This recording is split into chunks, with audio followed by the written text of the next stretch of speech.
whatever else comes, damaging to the White House, damaging to the reelection, and damaging to the work of the Biden administration. So there is a huge amount at stake here getting this plea deal done, and that is why Hunter Biden's lawyers will do anything possible to get that deal ratified today if they possibly can.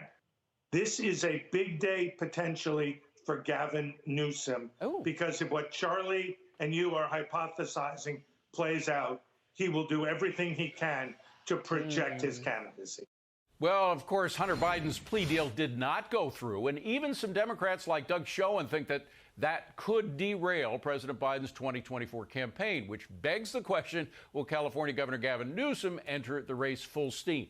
Let's welcome from House Select Subcommittee on Weaponization of Federal Government, Congresswoman Cammack. Good to see you again, Congresswoman. Thanks for being here. First of all, could the Hunter Biden trial itself, once it gets going and once we get into discovery and learn more about what Joe Biden knew about what Hunter was doing, could that derail the president's reelection campaign?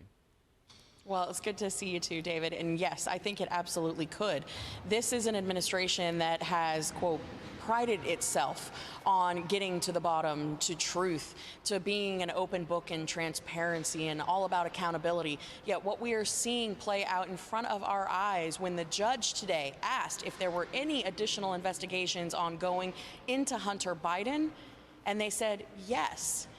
Not only did he get a sweetheart plea deal that none of us, everyday Americans, would have received, but there is another investigation going on. We have heard the president say that he is so proud of his son that there is nothing to these claims. The White House has repeatedly denied it, and here we are learning that there are additional investigations underway.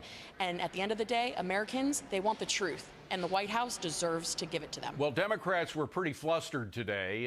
They didn't know, and the media, by the way, who claimed that there was nothing to it and the plea deal would take care of everything. Of course, they were dead wrong, which they have been about a lot of things with regard to the Bidens. But they believe they still are trying to spin a tale. And Hillary Vaughn, our own Hillary Vaughn, caught up with Adam Schiff, who was trying to spin some kind of tale about the end of the plea deal. Let me just play that and get your reaction. Roll tape. Oh, go ahead. Roll that tape.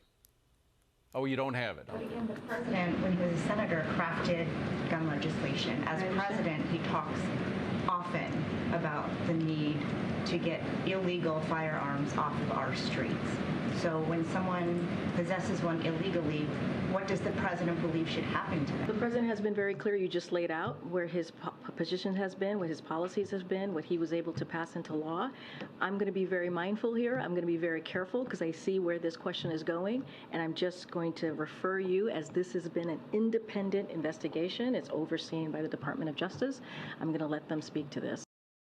I think the Republican desire to impeach someone, anyone, no matter whether there's any evidence, just shows how they have descended into chaos. Now, for Adam Schiff, Congresswoman, to talk about impeachment without any evidence after what happened with him and Donald Trump is pretty rich, isn't it? Oh, you took the words right out of my mouth. I was actually having a hard time listening to that without laughing, because coming from him, from Adam Schiff, saying that to do an impeachment without evidence is wrong, give me a break.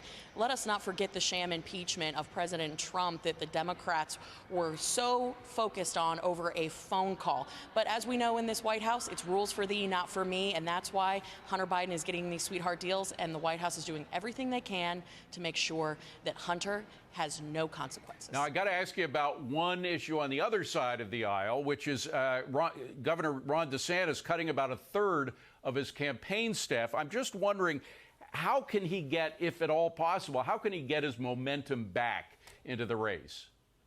You know, I think campaigns have a right to shift and pivot when things just don't seem to be working. As a candidate myself, I have seen where you have to make decisions on the fly. So this is a decision internally that they made. I think Ron just needs to be Ron, and we'll see through the presidential preference primary process who the American people want as their commander-in-chief. Because I can tell you right now, it dang sure isn't Joe Biden, and it's definitely not Vice President Harris. Congresswoman Cammack, good to see you. Thank you very much for coming on. I appreciate it.